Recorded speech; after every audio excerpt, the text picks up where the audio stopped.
আজকে শিখব Epson L3250 প্রিন্টারের কিভাবে নজল চেক করতে হয়, নজল প্যাটার্ন বের করতে হয় কোনো রকম কম্পিউটার ছাড়াই, শুধু প্রিন্টার থেকেই।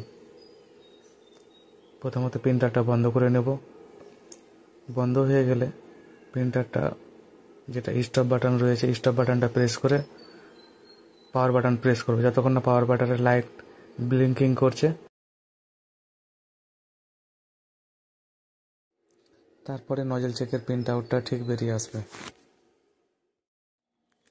প্রিন্টারের হেড থেকে যদি কোনো কালি বেরিয়ে না আসে তাহলে এখান থেকে বুঝতে পারা যাবে কোনটা কালি বেরিয়ে আসছে না, কোনটা কালির প্রবলেম রয়েছে।